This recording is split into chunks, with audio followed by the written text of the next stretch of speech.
தேமுதிக மக்கள் நல கூட்டணியில் தமிழ் மாநில காங்கிரஸ் கட்சி இணைந்தது. சென்னை கோயம்பேட்டில் உள்ள தேமுதிக தலைமை கழகத்தில் கேப்டன் விஜயகாந்தை அக்கட்சியின் தலைவர் ஜி.கே. வாசன் மற்றும் மக்கள் நல கூட்டணி தலைவர்கள் சந்தித்து கூட்டணி தொடர்பாக பேச்சுவார்த்தை நடத்தினர். இதில் உடன்பாடு ஏற்பட்டதை அடுத்து கேப்டன் அணியில் தமிழ் மாநில காங்கிரஸ் இணைவதாக ஜி.கே. வாசன் அதிகாரப்பூர்வமாக அறிவித்தார். தேமுதிகவுக்கு 104 தொகுதிகளும், மதிமுகவுக்கு 29 தொகுதிகளும், தமிழ் மாநில காங்கிரஸ் கட்சிக்கு 26 தொகுதிகளும், விடுதலை சிறுத்தைகள், இந்திய கம்யூனிஸ்ட் மற்றும் மார்க்சிஸ்ட் கம்யூனிஸ்ட் கட்சிகளுக்கு தலா 25 தொகுதிகளும் ஒதுக்கீடு செய்யப்பட்டுள்ளதாக வைகோ தெரிவித்தார். தேமுதிக மக்கள் நல கூட்டணி இணைந்து வரும் சட்டமன்ற தேர்தலை சந்திக்க இருக்கின்றனர். முதல்வர் வேட்பாளராக கேப்டன் விஜயகாந்த் அறிவிக்கப்பட்டுள்ளார். இந்நிலையில் தேமுதிக மக்கள் நல கூட்டணி வேட்பாளர்களை ஆதரித்து தேமுதிக தலைவர் கேப்டன் விஜயகாந்த் வரும் 11ஆம் தேதி முதல் கட்ட பிரச்சாரத்தை தொடங்குகிறார். திருவள்ளூர் கிழக்கு மாவட்டம் கும்மிடிப்பூடி பேருந்து நிலையம் எதிரே 11ஆம் தேதி மாலை 4 மணிக்கு கேப்டன் விஜயகாந்த் பிரச்சாரம் செய்கிறார். கும்மிடிப்பூண்டி, பொன்னேரி தனி, மாதவரம், திருவொற்றியூர் ஆகிய தொகுதிகளில் போட்டியிடும் தேமுதிக மக்கள் நல கூட்டணி வேட்பாளர்களை ஆதரித்து கேப்டன் விஜயகாந்த் பிரச்சாரம் மேற்கொள்கிறார். 11ஆம் தேதி மாலை 6 மணிக்கு வடசென்னைக்குட்பட்ட டாக்டர் ராதாகிருஷ்ணன் நகர், பெரம்பூர், கொளத்தூர், திருவிக நகர், ராயபுரம் ஆகிய தொகுதிகளில் களம் இறங்கும் வேட்பாளர்களை ஆதரித்து கொளத்தூர், பேரவள்ளூர் சதுக்கத்தில் கேப்டன் பிரச்சாரம் செய்கிறார். வரும் 12ஆம் தேதி மாலை 4 மணிக்கு காஞ்சிபுரம், செங்கல்பட்டு, ஸ்ரீபெரும்புதூர் தனி, பல்லாவரம், தாம்பரம், திருப்போரூர் உள்ளிட்ட தொகுதிகளுக்கான வேட்பாளர்களை ஆதரித்து தாம்பரம் சண்முகம் ரோட்டில் கேப்டன் விஜயகாந்த் பிரச்சாரம் மேற்கொள்கிறார். வரும் 12ஆம் தேதி மாலை 6 மணிக்கு மேற்கு சென்னை உள்பட மதுரவாயில், அம்பத்தூர், விருகம்பாக்கம், ஆலந்தூர் ஆகிய தொகுதிகளில் போட்டியிடும் வேட்பாளர்களை ஆதரித்து அம்பத்தூர் ராக்கி தியேட்டர் அருகே கேப்டன் விஜயகாந்த் பிரச்சாரம் செய்கிறார். 14ஆம் தேதி மாலை 4 மணிக்கு காஞ்சிபுரம் தெற்கு பகுதிக்கு உட்பட்ட உத்திரமேரூர், செய்யூர் தனி, மதுராந்தகம் தனி ஆகிய தொகுதி வேட்பாளர்களை ஆதரித்து செய்யூர் பேருந்து நிலையத்தில் கேப்டன் விஜயகாந்த் பிரச்சாரம் மேற்கொள்கிறார். வரும் 14ஆம் தேதி மாலை 6 மணிக்கு தென்சென்னைக்குட்பட்ட சைதாப்பேட்டை, தியாகராய நகர், மயிலாப்பூர், வேளச்சேரி, சோழிங்கநல்லூர் வேட்பாளர்களை ஆதரித்து சோழிங்கநல்லூரில் கேப்டன் பிரச்சாரம் செய்கிறார். 15ஆம் தேதி மாலை 4 மணிக்கு திருவள்ளூர் மேற்கு பகுதிக்கு உட்பட்ட திருத்தணி, திருவள்ளூர், பூந்தமல்லி தனி, ஆவடி ஆகிய தொகுதிகளில் போட்டியிடும் வேட்பாளர்களை ஆதரித்து திருத்தணி ரயில் நிலையம் அருகிலும், மாலை 6 மணிக்கு மத்திய சென்னைக்குட்பட்ட வில்லிவாக்கம், எழும்பூர் தனி, துறைமுகம், சேப்பாக்கம், திருவல்லிக்கேணி, ஆயிரம் விளக்கு, அண்ணாநகர் ஆகிய வேட்பாளர்களை ஆதரித்து வில்லிவாக்கம் மத்திய சென்னை பேருந்து நிலையத்தில் கேப்டன் பிரச்சாரம் செய்கிறார்.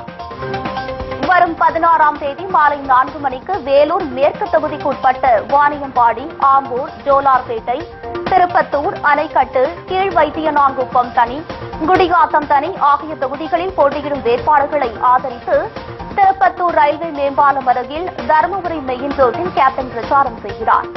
16ஆம் தேதி மாலை 6 மணிக்கு வேலூர் கிழக்கு பகுதிக்கு உட்பட்ட அரக்கோணம் தனி, சோளிங்கர், ராணிப்பேட்டை, ஆட்காடு, காட்பாடி, வேலூர் ஆகிய வேட்பாளர்களை ஆதரித்து ஆட்காடு பேருந்து நிலையத்தில் கேப்டன் பிரச்சாரம் மேற்கொள்கிறார். வரும் 17ஆம் தேதி மாலை 4 மணிக்கு திருவண்ணாமலை வடக்கு பகுதிக்கு உட்பட்ட போலூர், ஆரணி, செய்யாறு, வந்தவாசி தனி ஆகிய தொகுதிகளுக்கான வேட்பாளர்களை ஆதரித்து செய்யாறு எம்ஜிஆர் சிலை அருகில் கேப்டன் பிரச்சாரம் செய்கிறார். 17ஆம் தேதி மாலை 6 மணிக்கு திருவண்ணாமலை நகரத்திற்கு உட்பட்ட செங்கம் தனி, திருவண்ணாமலை, கீழ்பெண்ணாத்தூர், கலசப்பாக்கம் ஆகிய தொகுதிகளில் போட்டியிடும் வேட்பாளர்களை ஆதரித்து திருவண்ணாமலையில் கேப்டன் விஜயகாந்த் பிரச்சாரம் மேற்கொள்கிறார். பிரச்சாரத்தில் கூட்டணி கட்சிகளை சார்ந்த அனைத்து நிர்வாகிகளும் தொண்டர்களும் திரளாக கலந்து கொண்டு பொதுமக்களையும் திரட்டி தலைவர் கேப்டன் விஜயகாந்திற்கு சிறப்பானதொரு வரவேற்பு கொடுத்து அவரது பிரச்சாரம் அனைத்து மக்களையும் சென்றடையும் வகையில் தேவையான ஏற்பாடுகளை செய்வதோடு முறையான அனுமதியையும் பெற்றுக் கொள்ள வேண்டும் என்று கேட்டுக் கொள்ளப்பட்டுள்ளது. இது தொடர்பாக அவர் வெளியிட்டுள்ள அறிக்கையில், தமிழக அரசியலில் மக்கள் விரும்பும் மாற்றத்தை உருவாக்க அமைந்திருக்கும் தமது வெற்றி கூட்டணியான தேமுதிக மக்கள் நல கூட்டணியின் சார்பில் நாளை மாலை 4 மணி அளவில் காஞ்சிபுரம் மாவட்டம் செங்கல்பட்டு அருகே மாமண்டூரில் தேர்தல் சிறப்பு மாநாடு நடைபெறவுள்ளதாக குறிப்பிட்டுள்ளார். அதில் தானும் தமது கூட்டணி கட்சிகளின் தலைவர்கள் மதிமுக பொதுச் செயலாளர் வைகோ, மார்க்சிஸ்ட் கம்யூனிஸ்ட் கட்சியின் மாநில செயலாளர் ஜி. ராமகிருஷ்ணன், விடுதலை சிறுத்தை கட்சியின் தலைவர் தொல் திருமாவளவன், இந்திய கம்யூனிஸ்ட் கட்சியின் மாநில செயலாளர் முத்தரசன் ஆகியோர் கலந்து கொண்டு எழுச்சியுரையாற்ற இருக்கிறோம் என்று கேப்டன் விஜயகாந்த் தெரிவித்துள்ளார். மாநாட்டிற்கு தேமுதிக மக்கள் நல கூட்டணியின் அனைத்து கட்சிகளின் மாநில, மாவட்ட, ஒன்றிய, நகர, பேரூர், கிளைக்கழக நிர்வாகிகள், மகளிர் அணி நிர்வாகிகள் மற்றும் தொண்டர்கள் என்ற அனைவரும் தாங்கள் தங்கள் குடும்பத்தினரோடும் நண்பர்களோடும் நாட்டு நலனின் அக்கறை கொண்ட நல்லவர்களோடும் அணிதிரண்டு வந்து இந்த மாநாட்டை வெற்றி மாநாடாக நடத்திடும் வகையில் அலைக்கடலென திரண்டு ஆர்ப்பரித்து வாரீர் என்று கேப்டன் விஜயகாந்த் அழைப்பு விடுத்துள்ளார். மாமண்டூரில் நாளை நடைபெறும் தேமுதிக மக்கள் நல கூட்டணி தேர்தல் சிறப்பு மாநாட்டில் தமிழ் மாநில காங்கிரஸ் கட்சி பங்கேற்கும் என அறிவிக்கப்பட்டுள்ளது. தேமுதிக மக்கள் நல கூட்டணியில் தமிழ் மாநில காங்கிரஸ் கட்சி இன்று அதிகாரப்பூர்வமாக இணைந்தது. அக்கட்சிக்கு 26 தொகுதிகள் ஒதுக்கீடு செய்யப்பட்டுள்ளது. இந்நிலையில் மாமண்டூரில் நாளை நடைபெறும் தேமுதிக மக்கள் நல கூட்டணி தேர்தல் சிறப்பு மாநாட்டில் தமிழ் மாநில காங்கிரஸ் கட்சி பங்கேற்கும் என்று அறிவிக்கப்பட்டுள்ளது.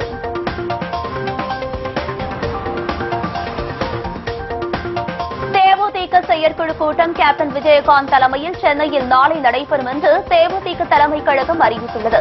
தேமுதிக மக்கள் நல கூட்டணி இணைந்து வரும் தேர்தலை சந்திக்க உள்ளனர். கேப்டன் விஜயகாந்தை முதல்வர் வேட்பாளராக அறிவித்து தேர்தலுக்கான பணிகளில் தேமுதிக மக்கள் நல கூட்டணி தலைவர்கள் தீவிரமாக இறங்கியுள்ளனர். இந்நிலையில் சென்னையில் உள்ள தேமுதிக தலைமைக் கழகத்தில் நாளை காலை 9:30 மணிக்கு தேமுதிக செயற்குழு கூட்டம் நடைபெறும் என்று தலைமைக் கழகம் அறிவித்துள்ளது.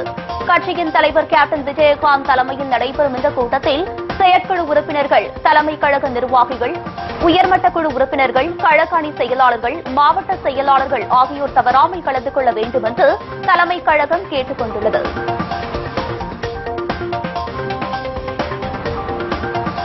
தமிழகத்தில் அதிமுக, திமுகவுக்கு மாற்றாக அமைந்துள்ள தேமுதிக மக்கள் நல கூட்டணி ஆட்சியை பிடிக்கும் என்று விடுதலை சிறுத்தை கட்சி தலைவர் தொல் திருமாவளவன் நம்பிக்கை தெரிவித்துள்ளார். தேமுதிக மக்கள் நல கூட்டணி தேர்தல் பிரச்சார பாடல் குறுந்தகடு வெளியீட்டு விழா சென்னை அசோக் நகரில் உள்ள விடுதலை சிறுத்தைகள் கட்சி அலுவலகத்தில் நடைபெற்றது.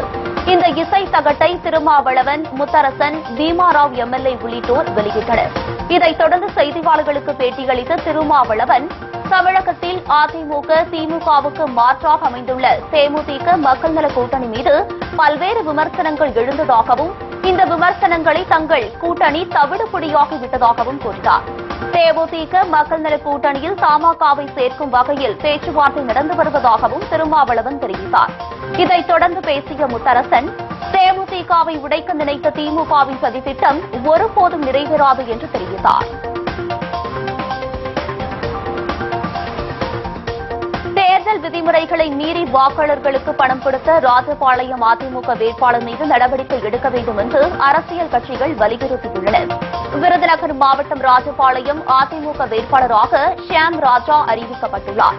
இவர் கட்சி தொண்டர்களுக்கு வாக்கு சேகரிக்க சென்றபோது வாக்காளர்களுக்கு 500 ரூபாய் பணம் கொடுத்தார். தேர்தல் விதிமுறைகளை மீறி வாக்காளர்களுக்கு பணப்பட்டுவாடா செய்த அதிமுக வேட்பாளர் ஷியாம் மீது தேர்தல் ஆணையம் உரிய நடவடிக்கை எடுக்க வேண்டும் என்று பல்வேறு அரசியல் கட்சிகள் வலியுறுத்தியுள்ளனர். இதேபோல் தமிழகம் முழுவதும் அதிமுகவினர் வாக்காளர்களுக்கு பணப்பட்டுவாடா செய்து வருவதாக குற்றச்சாட்டு எழுந்துள்ளது.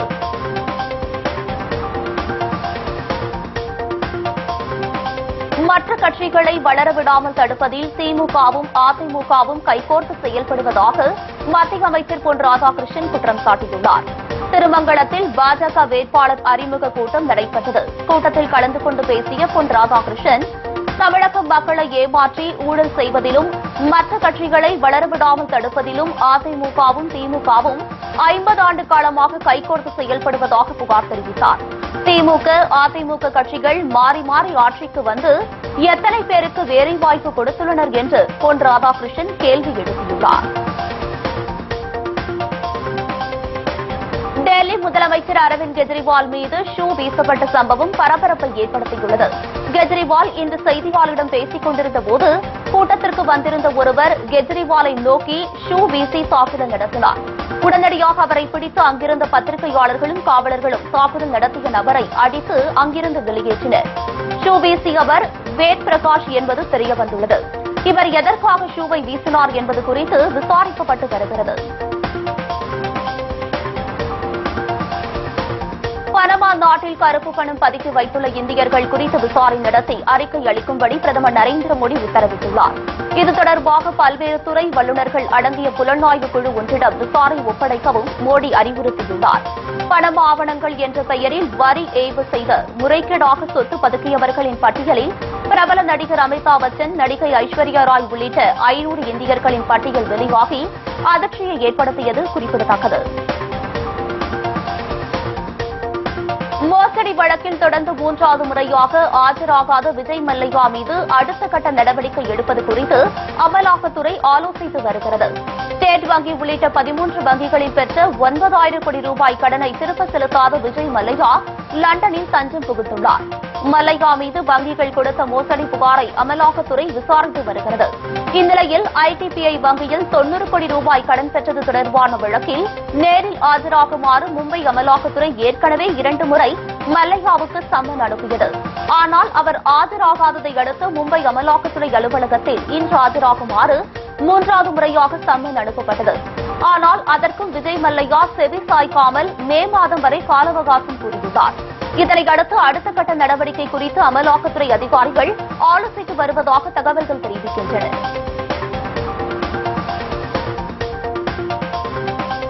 அனைத்து இந்திய மஜீஸ் முஸ்லிமின் கட்சித் தலைவர் அசாதுதீன் ஓவைசி மகாராஷ்டிரா வந்தால் அவரது கழுத்தில் கத்தியை வைப்பேன் என்று மகாராஷ்டிர நவநிர்மாண் சேனா கட்சியின் தலைவர் ராஜ் தாக்கரே சவால் விடுத்துள்ளார்.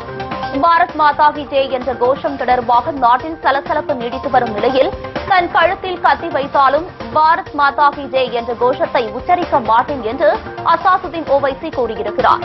இந்நிலையில் மும்பையில் நடந்த பேரணி ஒன்றில் கலந்து கொண்டு பேசிய மகாராஷ்டிர நவநிர்மாண் சேனா கட்சியின் தலைவர் ராஜ் தாக்கரே ஓவைசியை கடுமையாக விமர்சித்ததுடன் ஓவைசி மகாராஷ்டிரா வந்தால் அவர் கழுத்தில் தாம் கத்தி வைப்பேன் என்றும் சவால் விடுத்துள்ளார். இத்துடன் எக்ஸ்பிரஸ் நியூஸ் நிறைவடைகிறது.